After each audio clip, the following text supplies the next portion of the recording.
Dinosaur hobbyist, what was the moment you discovered that you loved dinosaurs? Did you see a movie? Did you watch a documentary? Maybe you read a book. For me, it was 40 years when I found a book called All About Dinosaurs in my school library. It told the tale of the extraordinary exploits of Roy Chapman Andrews. This episode on the Dinosaur Hobbyist.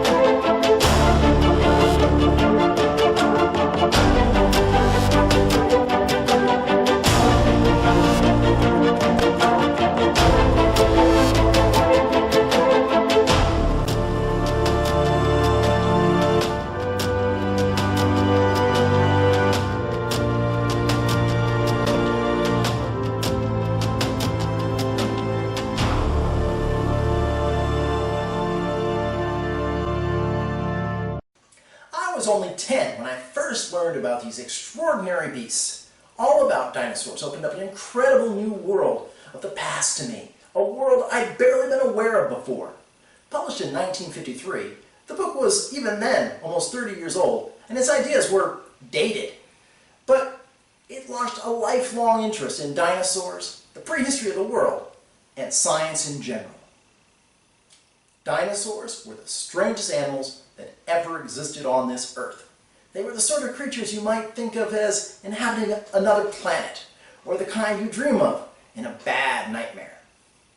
At the time, my interest became all-consuming, as only a 10-year-old can become. I dug through the library stacks looking for dinosaur books, and through the encyclopedias at home. You know, sort of like Wikipedia, but printed in books you had to flip through. We only had a handful of channels in those days: ABC, CBS, NBC, and PBS, and no YouTube, or internet, or computers. So I watched the TV listings for dinosaur shows every week, especially on PBS, which even then had Nova and Cosmos. I remember birthday parties with toy dinosaurs as party favors, and the pinnacle of it all, a visit to the American Museum of Natural History in New York, the very museum that my hero, Roy Chapman Andrews, had been the director of decades before. This was the first time I got to see the dinosaurs I so adored in person. Roy Chapman Andrews was born in Beloit, Wisconsin in 1884. There, in those early years, he learned to shoot and to hunt. He became a taxidermist and used those skills to put himself through school at the local Beloit College, majoring in English. Straight from college, he followed his dream and traveled to New York to work for the American Museum of Natural History. They didn't have any positions open at his level. Not to be deterred, he applied for a position as a janitor in the taxidermy department and began collecting specimens for the museum. By 1907, he'd been made a full-time taxidermist and had been sent on his first expedition to the far-off shores of Long Island, where he recovered the skeleton of a whale which had washed ashore. He entered Columbia University, earning a master's in mammalogy, and went on to join the Explorers Club in 1908. For Andrews, this is when the real adventure began, and the many exploits that would have many later compare him to Indiana Jones. From 1909 to 1910, he served aboard the USS Albatross as their naturalist, collecting specimens and observing marine mammals. 3 years later, he was sailing in the waters of the Arctic aboard the Adventurous, filming seals in Alaska. From 1916 to 1917, he led the Asiatic Zoological Expedition, journeying to China for the museum along with his wife. During his travels and studies, Roy Chapman Andrews observed a similarity between the animals of Europe and North America. In time, this coalesced into an idea that these animals must have had a common point of origin. And as Asia lay between, he theorized that these animals, including humans, must have had an Asian origin. He began planning an expedition to test his hypothesis. From 1922 to 1928, he would go on a series of expeditions to the Gobi Desert in Central Asia. He brought back amazing discoveries and films and became widely famous. Despite the perceived danger of it all, his only recorded injury is when he accidentally shot himself in the leg while drawing his own pistol during the 1928 expedition. By 1930, political changes, the rise of communism in China, and an increasing threat to the safety of his expeditions forced him to call an end to these adventures.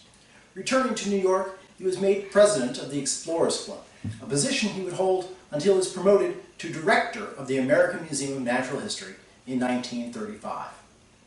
Andrews would serve in this position until 1942, when he retired from the position and turned over to younger men. He became a prolific writer in retirement, chronicling his adventures and discoveries in many books, including All About Dinosaurs. He died in 1960. Roy Chapman Andrews is most famous for his Central Asiatic expeditions. Planning began in 1920.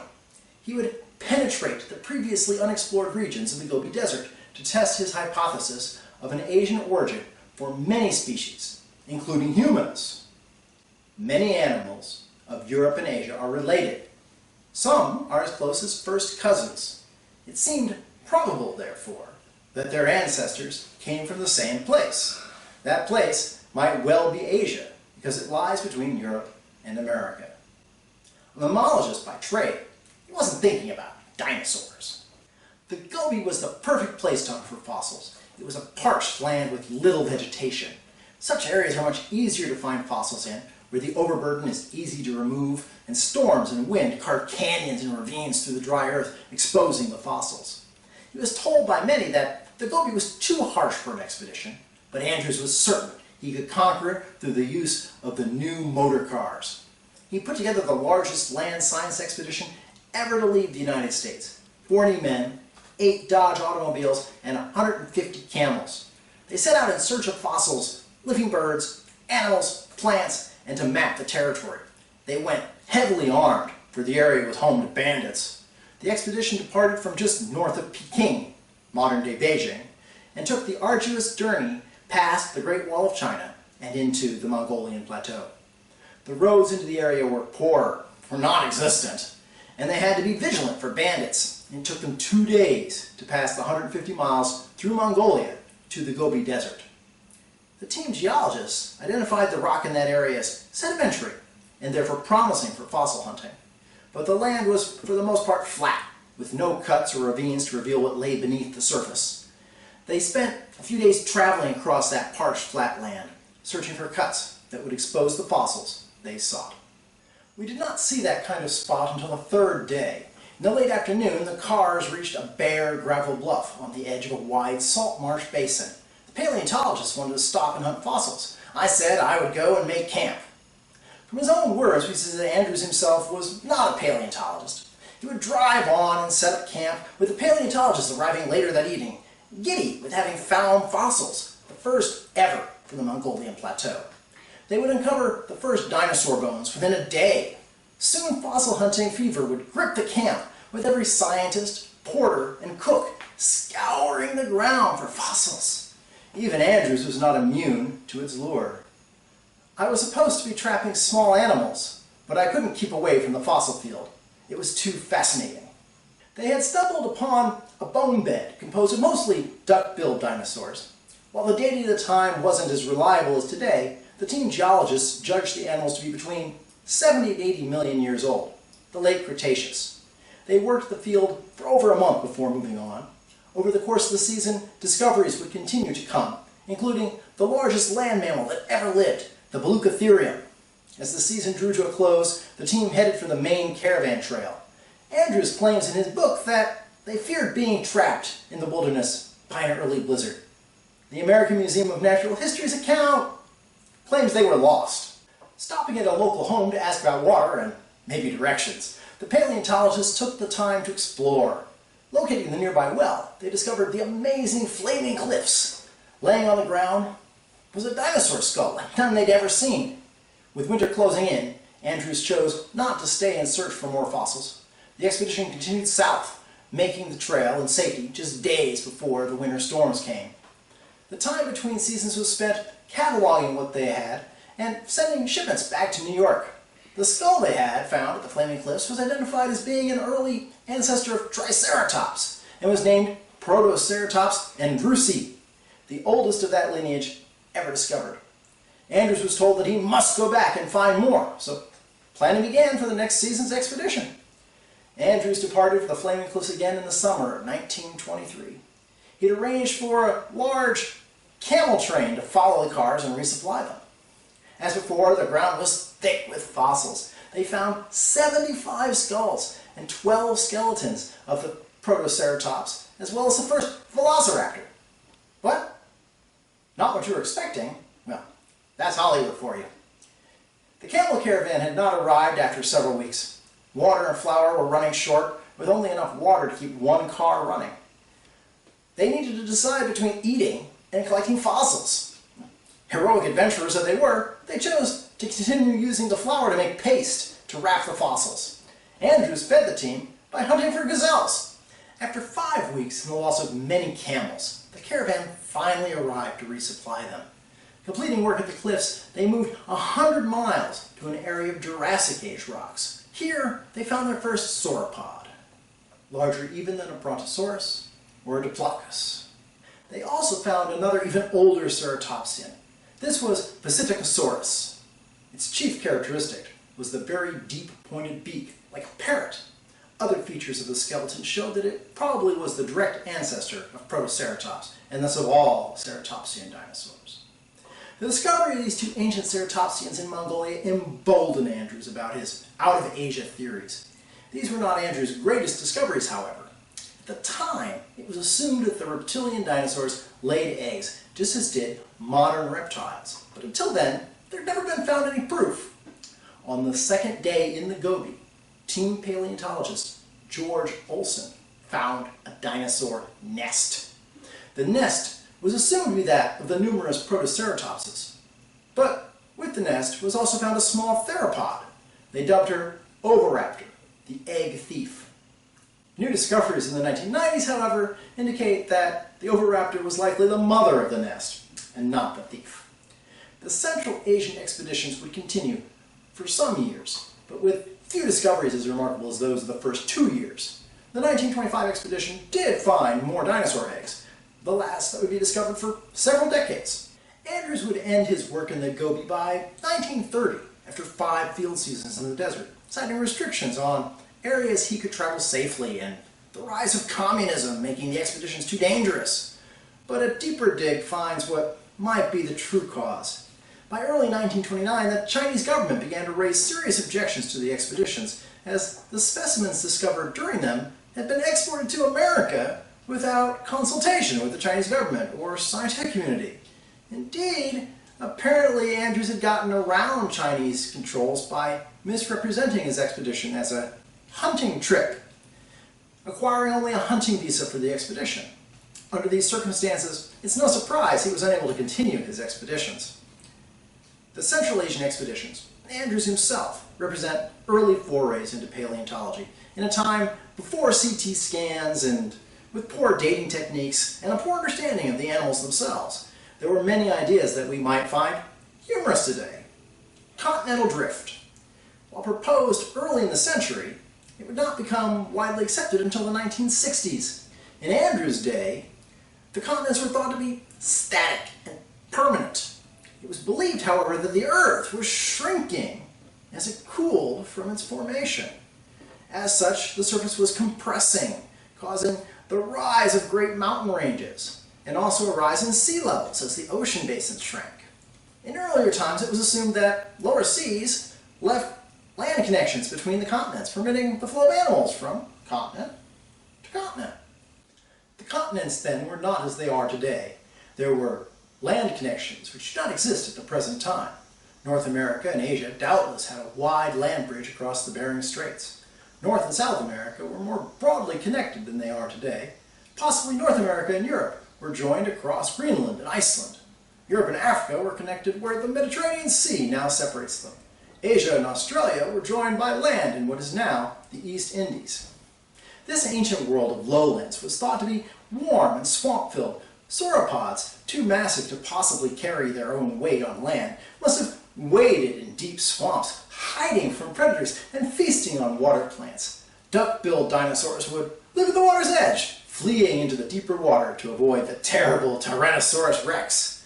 With tiny brains and massive bodies, these cold-blooded reptiles must have been slow creatures, incredibly stupid. There was no clear explanation for why they died out, though there were many ideas.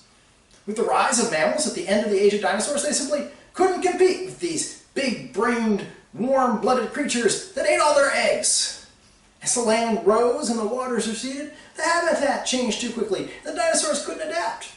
The dinosaurs had simply been around too long, and all this evolution of bumps and horns and bric-a-brac showed the dinosaurs were suffering from racial senescence, or non-adaptive evolution, leading to extinction. Even then, though, Chapman Andrews saw the inherent problems with all of these theories. Why did the great marine reptiles, like mosasaurs, plesiosaurs, and ichthyosaurs, die with the dinosaurs? They had existed in many seas that did not dry up. Why could they not continue to live in the water as well as our present-day whales? But they all disappeared at the end of the age of reptiles. So did the pterodactyls, the flying dragons. With his death in 1960, Chapman Andrews would miss many of the discoveries that would have answered his questions. Questions that those he inspired through his adventures and discoveries would uncover the answers to. In dinosaur news this week, a new dinosaur species was discovered in Switzerland. Nodoterraptor fricensis was described in the journal Nature, Ecology, and Evolution by authors Marion Zahner and Winard Brinkman. This 8.5-foot-long theropod is the first ever found in Switzerland and appears to be an early neotheropoda, similar to Coelophysis, and possibly an early member of the Dilophosauridae lineage. The type fossil was found in Frick, Switzerland, apparently a juvenile. The fossil consisted of the skull, a significant amount of the postcranial skeleton, including articulated forearms, and its last meal, a lizard. The fossil has been dated to the late Triassic at about 209 million years old. A huge Jurassic thigh bone has been found in southern France. The rich fossil bed of Anguiac-Chiante have revealed another treasure, a 2-meter-long thigh bone from a 140-million-year-old sauropod. Paleontologist Ronan Alain of the Natural History Museum of Paris believes the animal weighed in at 40 to 50 tons. Now, there's been a lot of excitement after Dr. Alain commented that the dinosaur was bigger than Diplodocus. Websites, news articles, and even dinosaur newsletters are announcing the largest dinosaur ever! Okay, step back, take a breath. Diplodocus wasn't that big. Much larger titanosaurs have been coming out of Argentina for decades. A quick look online finds a 7.9-foot femur out of Argentina in just 2013. I hope you enjoyed this week's episode. Maybe it will inspire you to explore this ancient world. Please give us a like and hit that subscribe button. Do you have a comment, a question, an idea for a topic? Go ahead and leave us a comment below. And while you're at it, what paleontologist inspired you?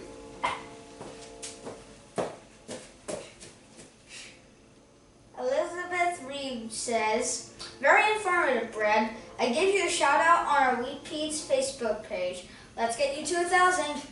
Thanks, Elizabeth. And thanks to Wheat Pete's, our official outfitters. Timmy got this great shirt there for this episode. Soundwave Senpai commented, great first vid. I'm looking forward to more. We'll keep doing our best for you, Soundwave, and we'll have that feather discussion for you next week. Chan Dreamer asks, how dangerous was the T-Rex? Well, Chan, let's take a look at it. Ah!